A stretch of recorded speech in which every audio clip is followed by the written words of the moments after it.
Saudaraku sekalian yang saya muliakan, ada seorang lelaki soleh, tapi sampai dengan usia di atas 40 tahun belum nikah-nikah juga. Beberapa kali sempat hampir menikah, gagal. Ada aja gitu, ada aja. Akhirnya satu waktu dia berdoa, dia seorang wali min auliyaillah, tapi kayak nggak ada jodohnya mulu gitu. Satu waktu dia doa, ya Allah, saya ini apakah memang kira-kira nggak ada jodohnya nih ya Allah di dunia? Kalau memang saya kiranya tidak berjodoh di dunia, kasih lihat kepada saya ya Allah, jodoh saya nanti di surga. Lah amin.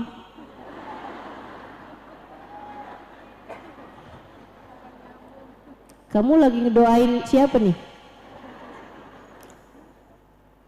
Kamu jomblo juga? Kepengen nikahnya ntar di surga aja? Atau jangan-jangan yang amin emak-emak nih? Kepengen jodohnya di surga bukan suaminya yang sekarang lah.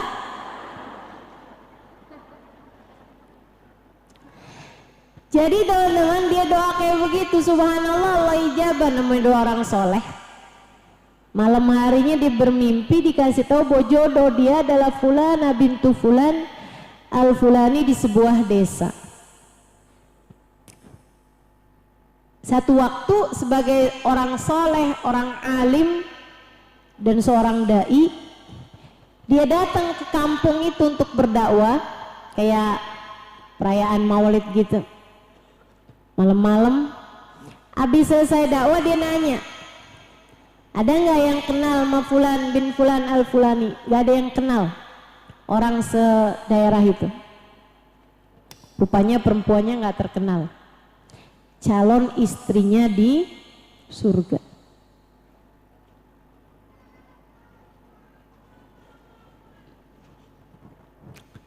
Beberapa malam kemudian dia ngisi lagi kajian di sebuah daerah di kampung. Jadi misalnya di Bogor, besokannya dia ada kajian di kampungnya Bogor, apa misalnya Jonggol misalnya gitu.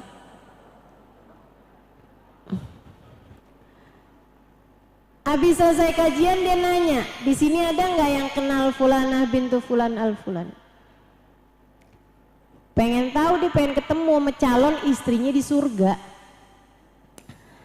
Akhirnya ada satu orang yang kenal.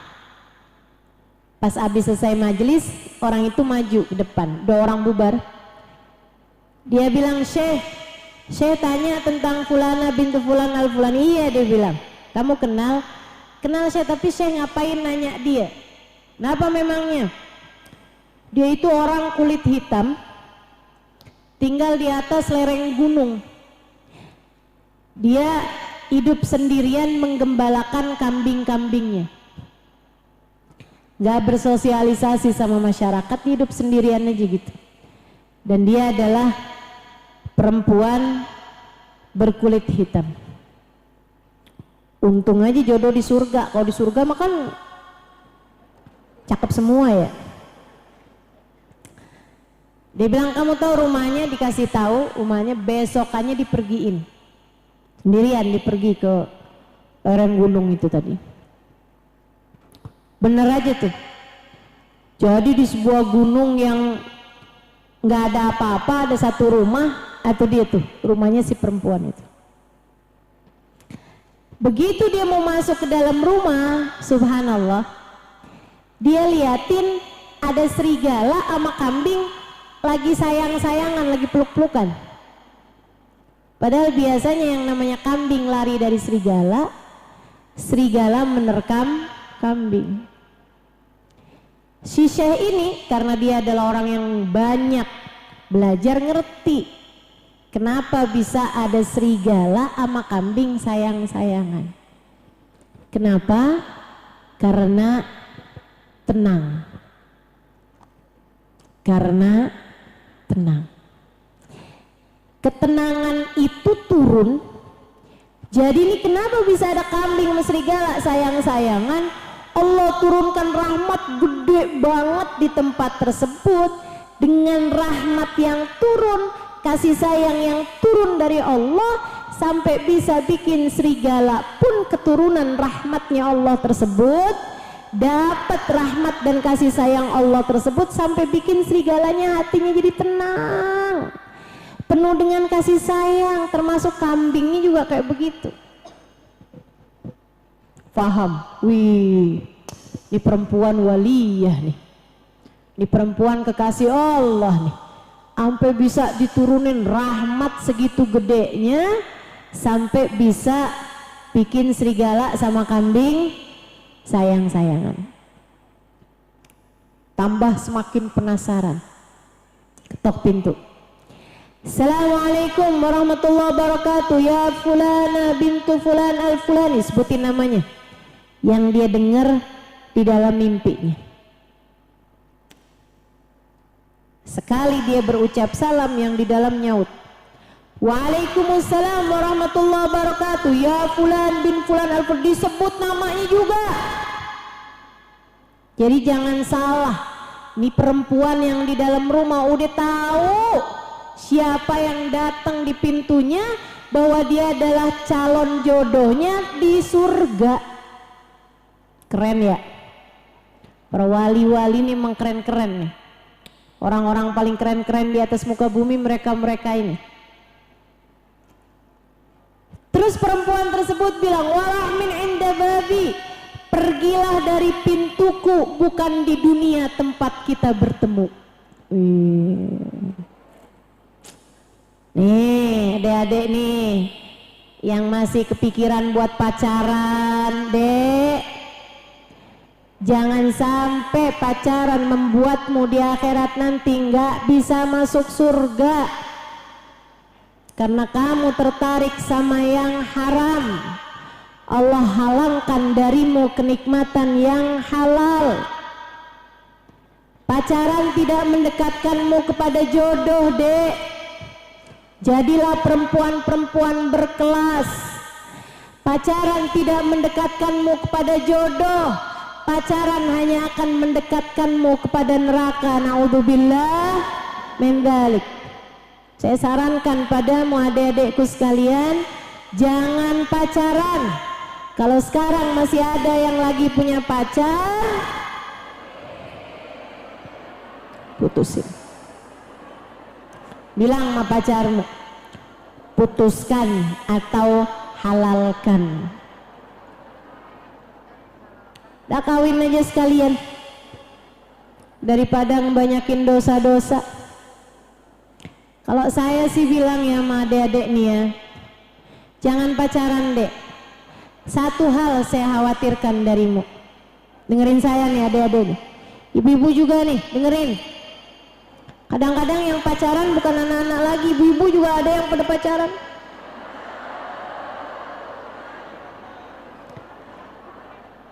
Dengerin bu, dek, nak, jangan pacaran. Ada satu hal yang saya khawatirkan kalau kamu tetap mengerjakan hal yang semacam itu. Apa tuh? Dipecat jadi umat Nabi Muhammad. Serem dah saya, serem saya. Jangan sampai kamu gara-gara pacaran kamu diputus sama Nabi Muhammad.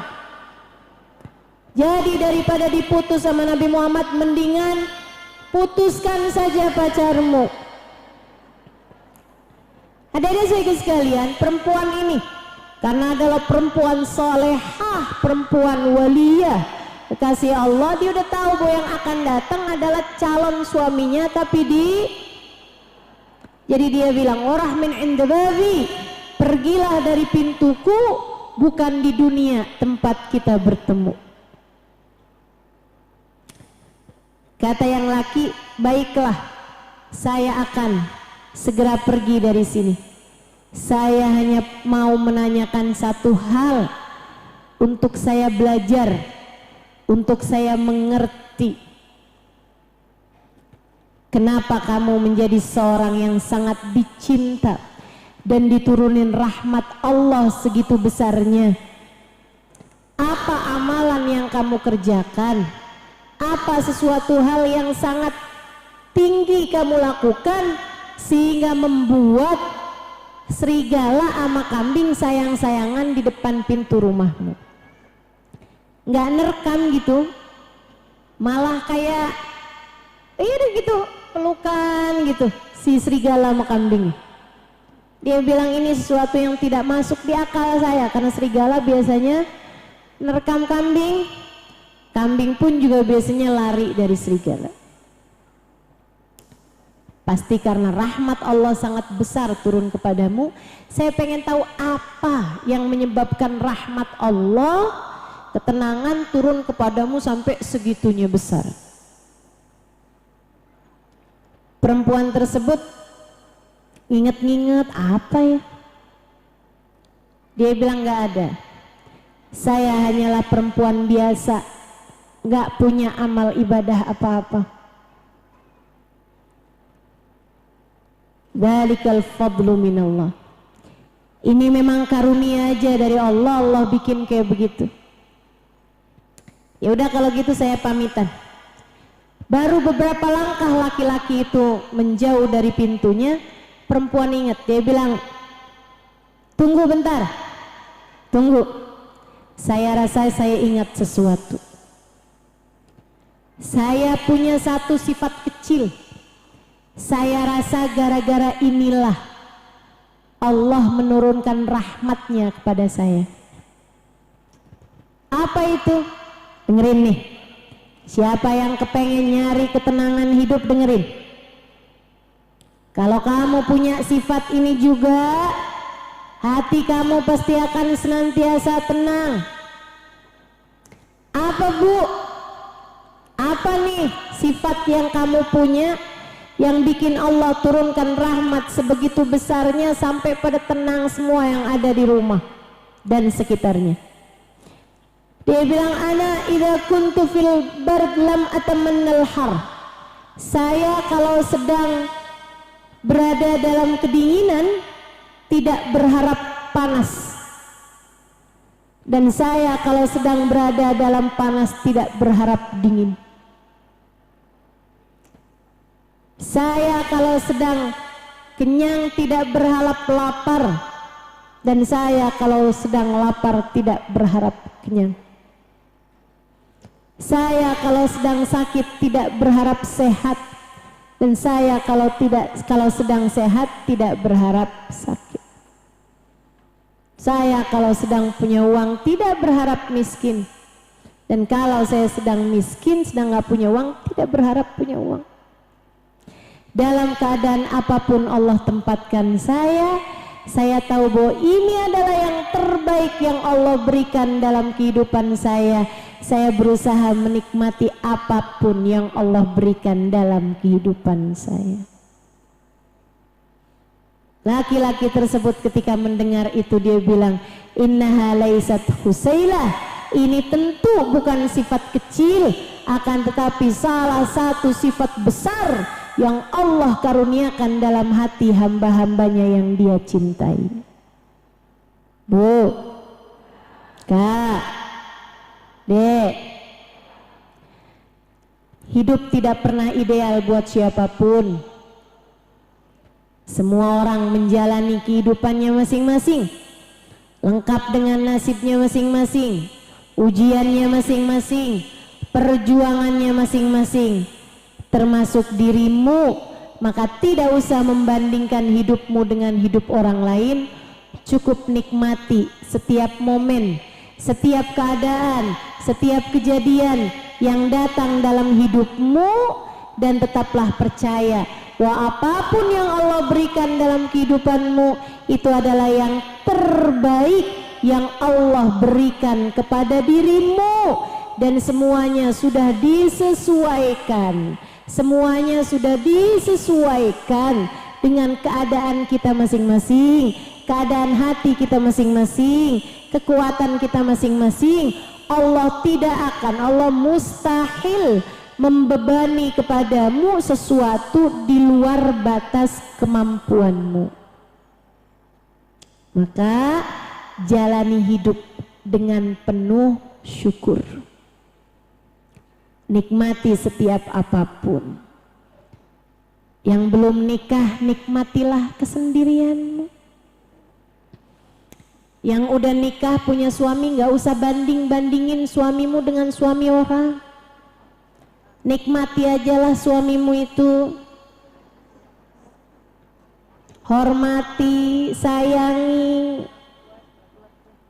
Alhamdulillah punya suami, kan begitu.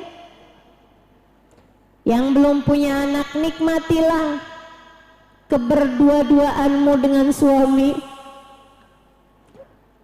Yang udah punya anak, nikmati keberadaan anak-anakmu, syukuri, sayangi, sampaikan padanya betapa kamu menyayanginya. Nggak usah banding-bandingkan anakmu dengan anak orang. Itu salah satu cara biar hidupmu senantiasa tenang. Yakinlah saja bahwa apapun yang Allah berikan dalam kehidupan adalah yang terbaik. Kemudian yang terakhir, ibu-ibu saudariku sekalian yang saya muliakan, kalau kepengen hidupmu senantiasa tenang, yang gede tawakal sama Allahnya, yang gede sandaran sama Allahnya, yang kuat doa-doamu kepada Allah. Bu, kepengen hidupmu tenang, kepengen hidupmu bahagia, ibu-ibu saudariku sekalian, jangan tinggal tahajud. Bangunlah di waktu malam, tengadahkan tanganmu kepada Allah, serahkan urusanmu semuanya kepada Allah Subhanahu wa ta'ala. Sampaikan kepadanya, ya Allah, Engkau maha kuat, hambamu ini begitu lemah, maka kuatkanlah dengan kekuatanmu segala kelemahanku ya Allah. Ya Allah, hambamu miskin, namun bersamaku ada Engkau ya Allah, Zat yang maha kaya. Cukupkanlah hamba yang miskin ini dengan kekayaan darimu ya Allah. Sampaikan kepada Allah, ya Allah, kalau kita dekat sama Nabi Muhammad, pastilah hidup kita akan jauh lebih tenang. Setiap kali hati sedang gelisah, hati sedang gundah, cobalah untuk duduk dan bacalah sholawat. Insya bangunlah tahajud, minta kepada Allah Subhanahu wa ta'ala sesudahnya agar hidupmu senantiasa dalam kasih sayang Allah. Titipkan hidupmu kepada Allah, titipkan hidup anak-anakmu kepada Allah, titipkan hidup semua orang-orang yang kamu sayangi kepada Allah Subhanahu wa ta'ala. Dengannya hatimu jadi jauh lebih tenang. Insya Rabbana zalamna anfusana wa illam taghfir lana wa tarhamna lanakunanna minal khasirin. Rabbana atina fid dunya hasanah fil akhirati hasanah wa qina adzabannar. Bifadli subhana rabbika rabbil izzati amma yasifun wa salamun alal mursalin walhamdulillahi rabbil